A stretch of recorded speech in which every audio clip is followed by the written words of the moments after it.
До того, как я был депутатом, как я стал депутатом Государственной Думы, я занимался промышленностью. В общем-то, там 23 года назад мы пришли на предприятие, которое было банкротом. За не очень длительное время мы вывели его в лидеры российского рынка.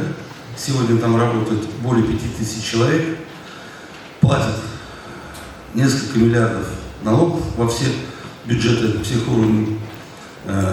И, в общем-то, с честью несут лидерство также и предприятия республики по стране. Продукцию этих предприятий вы знаете. За все время, которое мы проработали в Государственной Думе, мною было принято только за этот созыв 1358 обращений. Каждое из этих обращений оно не осталось без ответа. Многие из этих обращений легли в основу тех законодательных инициатив, которые мы подали. Всего было подано за все время 232 закона, 142 закона, из них было принято. За последний созыв с 2016 года мы привлекли в республику по федеральным целевым программам больше 21 миллиарда рублей. Они пошли, в общем-то, на противопожарную безопасность и, в частности, на покупку медицинских вертолетов и город Булу. Я считаю, что Россия – это социальное государство. Для того, чтобы государство могло выполнять пожелания граждан, в общем-то, заботиться о своих гражданах, нужна сильная экономика. Сильная экономика позволяет иметь сильную армию, сильную и серьезную социальную политику, заботиться о материнстве, о детстве, ну и по всем вопросам, касающимся непосредственно граждан. Поэтому я выступаю за высокотехнологичную экономику, основанную на фундаментальной науке и прикладной. Поэтому мы считаем, что наша одна из главных задач – это сделать экономически сильную базу для решения всех насущных проблем. Собственно говоря, если коротко о программе Литвы. Ну и можно добавить то, что это уже так факультативно, что в том числе мы занимаемся благотворительностью постоянно. В общем-то, то, что касается врачей, преподавателей, студентов, на протяжении всего этого периода. На этом долго останавливаться не буду. Вот только за последний год мы потратили порядка 250 миллионов рублей на все эти программы. Как вы видите развитие агропромышленного комплекса в нашей республике? И какие меры господдержки надо предпринять со стороны государства? Агропромышленный комплекс в республике, вы лучше, чем я знаете, у нас всегда особенно выделялся там вниманием руководства, правительства. И на сегодняшний день, конечно же, он более привилегированно себя чувствует, чем, скажем так, у наших соседей, да, там, благодаря многим программам уже существующим. И это 60/40, так называемая программа была покупки техники, и многие другие. Но я вижу, что на сегодняшний день, конечно же, те же проблемы, которые, в общем-то, нужно решать, они всегда решаются через финансово-экономический комплекс. То есть это, во-первых, длинные дешевые деньги, это субсидии государства, но у нас это и так все есть. А нам надо обратить, я считаю, внимание, наверное, больше на технологии, которые позволяют увеличить производительность и урожайность. Может быть, я отметил бы, что не хватает, наверное, для логистики каких-то зерноприемных пунктов в республике, может быть, штук 7. Как раз это для того момента, когда собирают урожай, и когда урожайность очень высокая, сегодня не хватает немножко для того, чтобы подработать это зерно, или семечку, или еще какие-то другие культуры. Вот только здесь. И, естественно, чтобы не уменьшали внимание на аграрный сектор, потому что, это, собственно говоря, главный, ключевой, наверное, фактор безопасности продовольствия нашей страны. Добрый вечер, дорогие друзья. Больше 20 лет своей жизни я работаю в строительной отрасли. Пришел на стройку в 17 лет и прошел весь путь от простого разнорабочего до директора компании. Знаю, что такое работать руками и как это бывает тяжело. Наши люди работают не меньше, не хуже остальных. Но не всегда получается найти достойную работу с хорошей зарплатой в родном крае. Молодежь уезжает в крупные города в поисках лучшей жизни. Чтобы изменить эту ситуацию, считаю, что государство должно поддерживать основу экономики, наши промышленные и сельскохозяйственные предприятия. Например, в виде льготных кредитов для модернизации производства и оборудования. Это позволит перейти к выпуску высокотехнологичной продукции и обеспечить нашу самодостаточность и импортозамещение не на словах, а на деле. И самое главное, позволит компаниям повысить заработную плату сотрудников и сохранить людей в родных краях. Сейчас цены растут быстрее пособий и пенсий, и людям приходится особенно тяжело. Президент России Владимир Владимирович Путин в своем послании объявил новые меры поддержки для семей с детьми, малого и среднего бизнеса и инструменты регулирования цен. Это очень своевременно и необходимо. Считаю, что следующим шагом нужно повысить минимальный размер оплаты труда и привязанных к нему социальных пособий и пенсий. Сегодня самый значимый ресурс у любой страны – это ее человеческий капитал. Поэтому одна из самых выгодных инвестиций, которые можно сделать, это в собственную страховую медицину и образование. В Казани сейчас строят современные школы и больницы. Решается вопрос капитальным ремонтом детсадов и поликлиник. Но учат и лечат не стены, а люди. Поэтому в первую очередь необходимо повысить зарплату врачей и учителей так, чтобы она была выше среднего уровня по стране. Только так мы привлечем на места квалифицированных специалистов, которые будут стремиться работать как можно лучше. Еще одна проблема, знакома каждому из нас – стоимость и качество услуг ЖКХ. Жители не могут участвовать в деятельности управляющей компании. Мало у кого есть время и возможность адекватно оценить затраты на содержание дома и определить необходимые виды работ. А провести общее собрание жильцов и согласовать со всеми просто невозможно. Считаю, что перечень способов управления домом необходимо дополнить и дать право муниципалитету управлять домом как квалифицированному заказчику работы. Говоря о ЖКХ, нельзя не упомянуть о теме обращения с отходами. Наши города все больше обрастают кольцами славы. Нельзя превращать пригород в бесконечные мусорные полигоны. Да и сами открытые контейнеры на улицах часто превращаются в миниатюрные свалки. Например, в своих жилых комплексах мы начали внедрять подземную систему сбора мусора. Это не уродует двор, мусор не разлетается по ветру, нет неприятного запаха и паразитов. Считаю, что это может стать новым обязательным стандартом для контейнерных площадок. Встречаясь с людьми, читая их обращения, вижу, что многие частные вопросы не решаются из-за несовершенства законодательства, из-за отсутствия механизмов их исполнения. И эту ситуацию можно и нужно изменить. Поэтому я принял решение участвовать в праймерис. Дорогие друзья, если вам близка моя позиция, прошу поддержать мою кандидатуру. Спасибо за внимание. Я являюсь главой поселения, прошел поселение, скажем так. У меня вопрос такой, немножко он связан с фактами. Мусорная реформа, когда началась, я считаю, она не до конца доработана, в том отношении, что не выстроена вся цепочка. Утилизация. Единственный вопрос, тут подняли цены на мусор, а получается сама переработка, она на низком уровне. Вот вы тут затронули тему мусорной реформы, вы правильно сказали, что не надо наши города, наши поселки, села превращать в мусорные свалки. Поэтому вопрос такой. Вот что делать с этими пластиками, что делать с этими пакетами, как их утилизировать, и надо ли выделять для этого дополнительные средства? Достаточно очень важная тема. Я считаю, что за последние 20 лет качество и количество мусора во многом изменилось и увеличилось. И многое сейчас делается в плане решения, как уйти от этих свалок, как сейчас проводит рекуператор, который занимается вывозом первичную сортировку у себя на мусоросборниках. Но также считаю, что нам необходимо работать и с детьми, и с молодым поколением, чтобы сортировку уже делать самим жителям привыкали и понимали, что это очень важно, и что со временем это будет один из самых актуальных вопросов.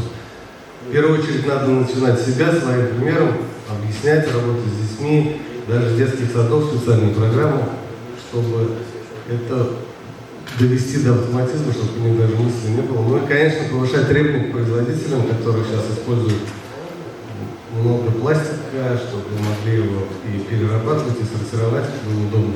Поэтому, я считаю, тут еще много работы, но в самом начале пути будем работать в этом направлении обязательно. Спасибо. Сейчас много молодых людей уезжают из села в Казань. В нашем районе власти стараются, чтобы молодежь осталась в селе, много помогают. Как вы думаете, что нужно сделать, чтобы молодежь осталась в селе? Как остановить вот этот процесс? Сейчас очень важно и актуально этот вопрос на сегодняшний день, потому что многое достаточно, очень много делается в стране, в республике, чтобы молодые семьи оставались у себя на родине, заводили семьи. Для этого принимается много программ, льготная сельская ипотека. Спасибо нашему президенту, что он еще поддерживает то, что делает, создает условия. Парки, скверы, программы приняты, шикарные, большие строятся, чтобы помимо того, что и молодые люди оставались, но чтобы они заводили семьи, и дети их учились в современных школах, получали качественную медицину, хорошие садики ходили. Сейчас этому много уделяется внимания, слава богу, каждый год строится большое количество социальных, школьных садиков. Также помимо обязательного образования они должны иметь возможность получить, развиваться и в кружках, музыка, спорт, рисование, как можно больше дать возможности для их развития. Ну и, конечно, большое количество спортивных объектов, практически в каждом районе уже есть ледовые дворцы, бассейны, футбольные поля. Вот, считаю, в этом направлении мы идем, мы работаем полномерно, и не надо сбавлять обороты, и, конечно же, создавать рабочие места, современные, новые производства, чтобы могли развиваться, с удовольствием ходить на работу. Я, Гильманов Камиль Камалович, родился в 1956 году, мне 65 лет, всю сознательную свою жизнь работал на селе. Приходилось начинать и трактористом, комбайнером, отец был бригадиром. В последующем годе я обучался на Новочеркасской техникуме. Я к чему все это говорю? Я сравниваю наше время и сейчас, почему молодежь все-таки покидает село и почему наши села сегодня пришли в такое состояние, где нет демографии, хотя много делается на селе. Уехал учиться в Новочеркасскую техникум, приехал мелиоратором, мне совхоз представил 125 рублей зарплату, мотоцикл, и через 2 месяца я мог получить квартиру. Я уехал в армию, прослужил, поступил в институт, был стипендиатом также совхоза, как технику, так и институт. Закончил успешно, по приезду мне дали подъемник после армии уже получился. И в последующие годы мне приходилось, через 50 лет, трудиться в родном районе. Был директором, мечтал учиться в 4 деревнях, не было дороги. Мне приходилось все эти 4 деревни все заасфальтировать, ну, как сказать, моя бытность, пока я работал 13 лет. И, конечно, мечта была стать директором. И директором стал, и руководителем района. Но в то время не надо было платить институты, там, техникум, отцовские деньги. Там. И после выпуска не надо было искать жилье, женись, живи. И, конечно, когда рождались дети, демография все в порядке было. На селе школы были полные, детские сады, наши клубы. А сегодня вот, вроде много делаем. Спасибо нашему президенту, мы 100 миллионов только получили за последние 4-5 лет. И эти программы очень много.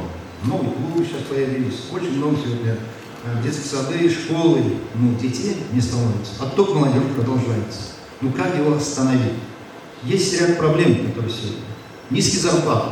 Никто сегодня 15-20 тысяч на селе также имеет машину, газ, бензин такая же. Все, как бы мы вроде живем, но этих денег не хватает. Ну, потом посмотрите, жилье. Совхоз у нас строил жилье для молодых, целые улицы, целый квартал. Бесплатно получаем. Или в районе, когда я переехал в район, мне дали через полгода квартиру бесплатно. А сегодня, посмотрите, ипотека. Он пока эта ипотека выплатит, он не думает, что сегодня детей рожать там и создавать что-то семью. И получается уже возраст 30 лет и выше, и у нас получается вот сегодня по одному ребенку или по 2. Вот это у нас было 7 детей, мы считались, ну, не так много у нас от соседей было по 8, и по 9 с той стороны. Поэтому вот такая была жизнь. А сегодня вот у нас просто, что вот новый, это забыт старый. Вот к этому надо вернуться. Ну посмотрите, в армии служат наши сельчане, в основном 70% из тех, а городские намного меньше. Или посмотрите, мы в случае каких-то техногенных или каких-то таких вот, не дай бог, что случится, мы должны ежегодно с 30 тысяч принять на село. Если село не будет, куда его принять? Даже вот эта зима показала, пандемия или холодная зима, или что, не дай бог, что случится. Село потом посмотрите. Это вот село, это вот сегодня сохранение языка, традиции, культуры народов. Ну мы теряем же культуру. Хотел сказать, что почему я иду сегодня вот на предварительное голосование. Я хочу, чтобы больше депутатов было, вот Салван сейчас спрашивал, нас 30%, а государство у меня считает больше не более 3%. Вот это тоже немного несправедливо. Вот поэтому я решил участвовать на предварительном голосовании. Спасибо за внимание. Алдағы кандидат қана болып алды енді осы сұрау сізді білдіріп өзіңіздің шырышыңызда айтып алдыңыз. Бәрібір міне біздің ауыл жерлерінде яшәүче кішкене ауыл жерлерден бір шыттырған сұраулардың бірсін бересі келе. Міне бұл мүмкінде республика, район, ауыл жерлері көлемінде шушы ауыллардың қартаюын тоқтату кебек яшьләрнең яхшы тормыш эзләп шәһәрләргә китү кебек процесслар һаман да дәвам итә. Сезнең күзлекләр чыгып караганда, менә шушы авылларның яшәешен, үсешен, тәэмин итүчен безгә алга таба кайсы юнәлештә эшне алып барырга кирәк икән. Конкретнейрәк менә шул җавап бирә аласыз. Ну хотя бы вот такие 6 основных вопросов, если сегодня вот. Это пересмотр порядка налогообложения сельхозпроизводителей. Посмотрите, мы 48% налоги выплачиваем от доходов. Ну куда это? Это же очень большое. Ну и посмотрите, больше программ льготного кредитования. В свое время, я помню, даже откармливали на бычке 450-500 килограмм, до 50% давали дотации. Ну такого нет, поддержки такого нет. Ну и, конечно, увеличение дотаций и субсидий. Явно, что вот сегодня, конечно, субсидируется, но на молоко переливали, которые не получили, кстати, федеральные. Ну это явно недостаточно. Есть по гектарам поддержка. Ну и строительство жилья, как я уже сказал, для молодых семей. Это главное. Если мы сегодня жилье строим даже в районных центрах, это, конечно, неправильно. Его строить надо население непосредственно, где вот живет молодежь. Ну и улучшение социальных условий, повышение уровня доходов. Я уже сказал в своем выступлении, ну, это зарплата 20 тысяч, ну, 25 будет. Это тоже сегодня, это очень низкая зарплата. Создать семью сегодня, купить даже одежду, посмотрите, газ, свет, какие вот у нас все-таки каждым годом растет. Ну, не секрет, сейчас на селе у каждого есть машина. Автомобильный заправник посчитал до 7 тысяч. Вот ездить в районный центр, детей возить, много возить его. На спортивной секции, музыкальные школы. И поэтому 7-8 тысяч уходит только на бензин. Что остается? Свет, газ, еще 6-7 тысяч.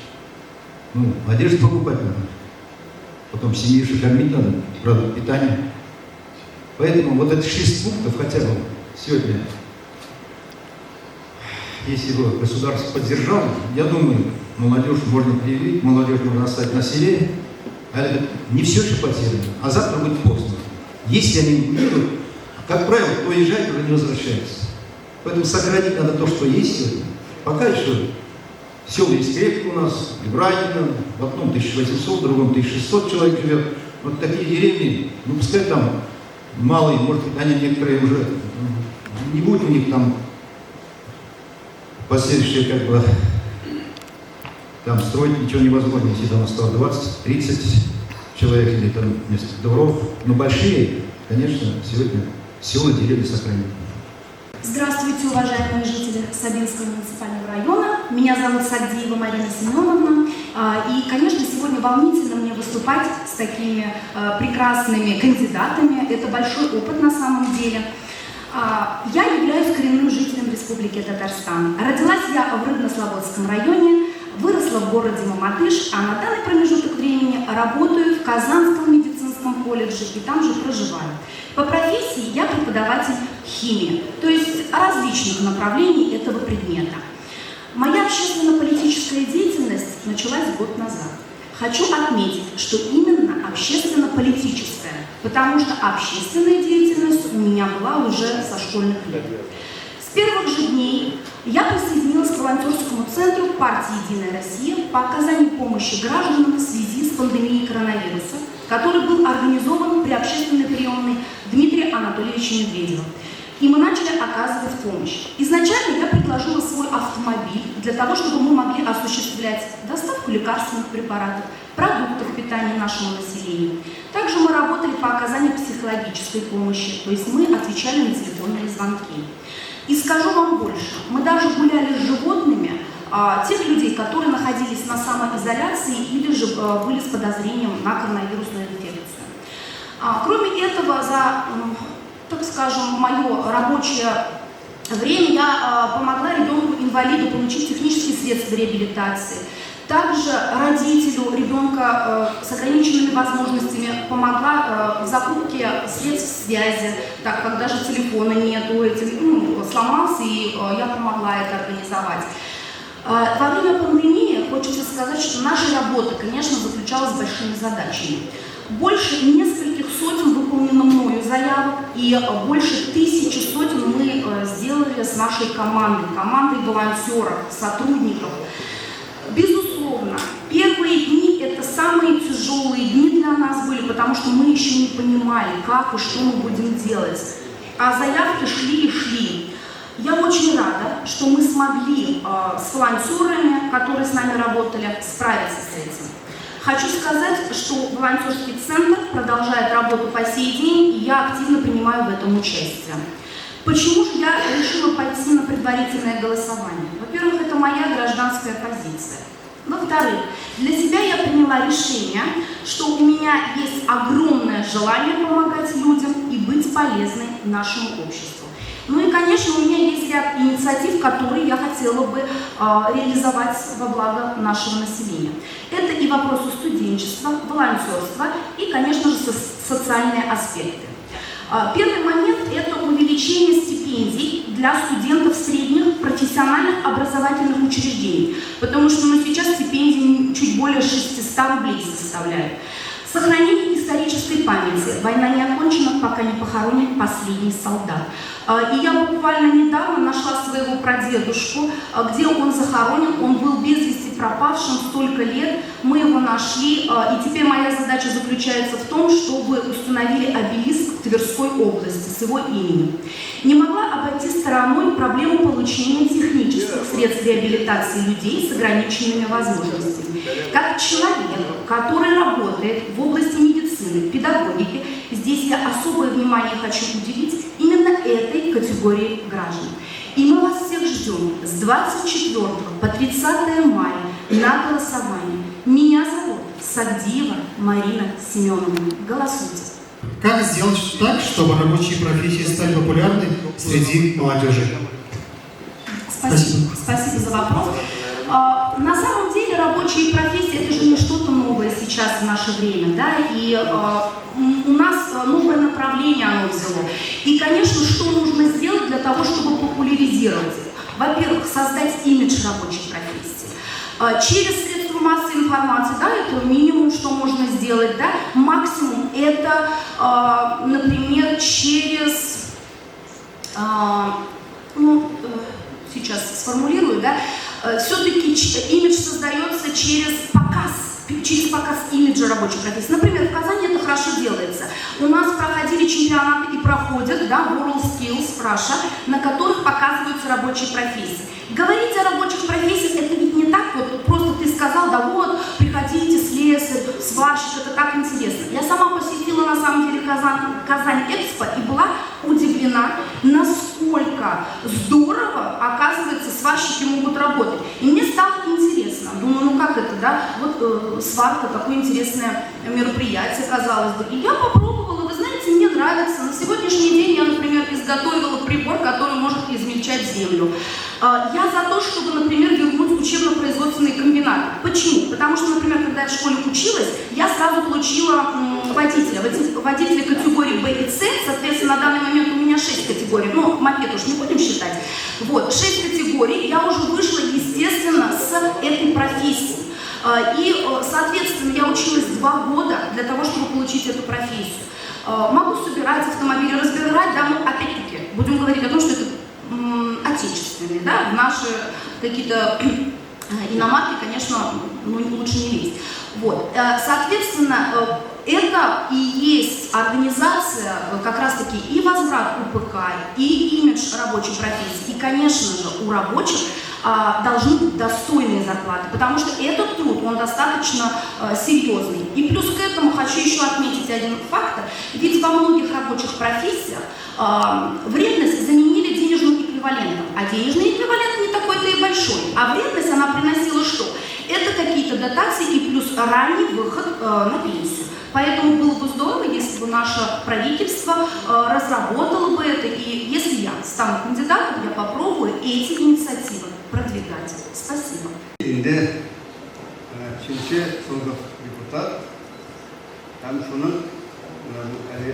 Tamamlana turganında bir mandatlı 26-cı İdil boyu okurulundan.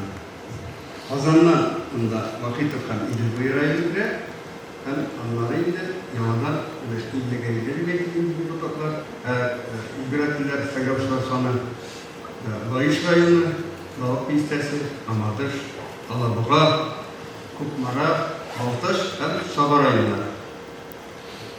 Bana bir soru kuraydı. Hazret Mila kritik alanında üzeriz sakın kabul tesis, üzeriz uzarsız yapılmadı. Ders alınıyor, müzik uzarılıyor. Bunu bir yıl insanlar iş. Tuvan killer yaladı. Tabii Rıdvan Ermesiz, Şası Göçmesi. Tataristan'da 2 türlü Tatar dili ve Rus dili, bunlar öyle devlet dili ikisi. Onun eğitim kitaplıklar, bana sizin dostlarınız, bana mutlu işaret. Комиссия Türkiye'de insanlara geçişinde komisyayla sözlü ettirdi. Dillerde direkt Tatar dilinin şu kurtarma meselesinde, saklama meselesinde ilgili. Dostlarla diğer üretimini bile tamamlayıp dostlarla da benim paylaşımda. Sonra başlayayım böyle Tatarca silahı değillerden ama sizin Allah'ın Tatarca silahı.